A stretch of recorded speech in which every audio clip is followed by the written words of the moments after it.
So this is Danny Flexen here for Seconds Out. Delighted to be joined in person this time with Youssef Khoumari. Youssef, how are you? I'm doing very well, very well. Glad to hear it. Probably the biggest fight of your career to date against Jorge Castaneda, coming off a great win of his own against Arthur Jones III.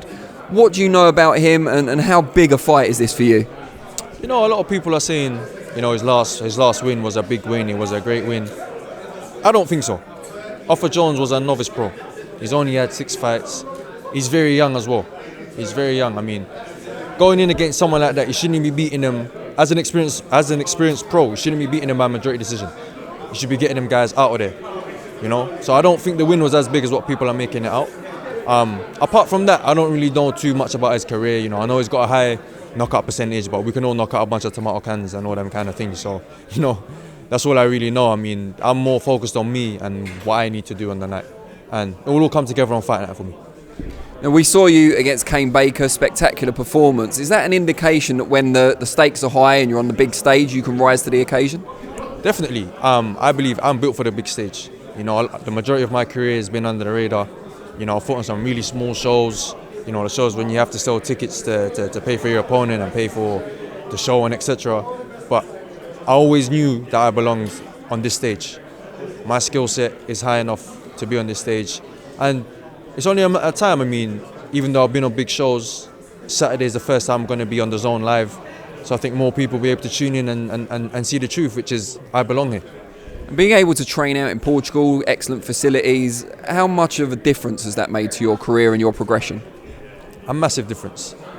You know, a lot of the time it's the travelling around that takes it out of you.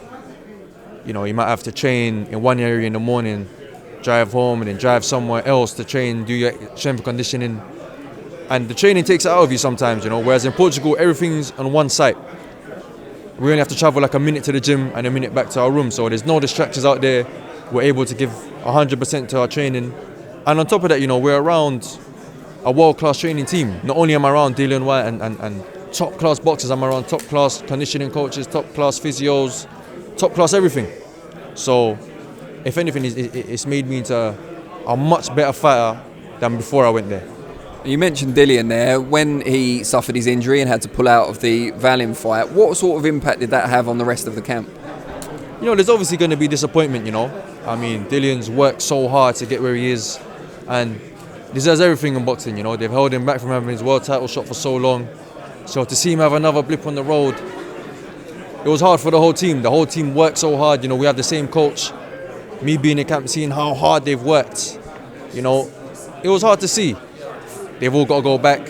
He's got to do rehab and whatever and start all over again. But, you know, there's always a silver lining.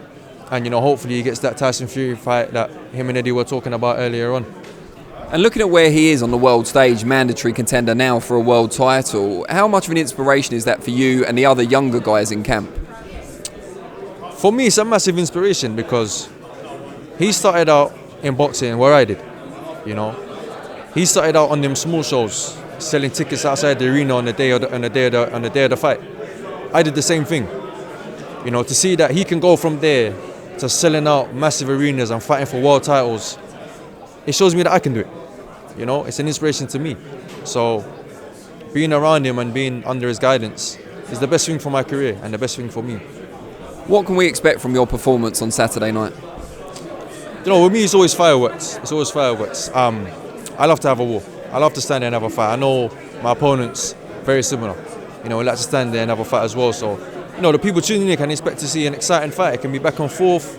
It's going to be everything the fans want to see. I don't want to be, you know, one of them fighters that, you know, go corner to corner and hold and, you know, put the fans to sleep. I want to be someone that's going to excite them, get them cheering, get them out of their seats. And that's what I'm going to do on Saturday. What are your main kind of motivating factors? What is it that inspires you to get up every day, go to the gym and to keep pushing to where you want to get to? You know, I've been in boxing a very long time. Many people probably don't know because I've been so under the radar. I started boxing 9 years old, so that's about 15, 16 years now. And I just want to achieve. I've always wanted to achieve in boxing.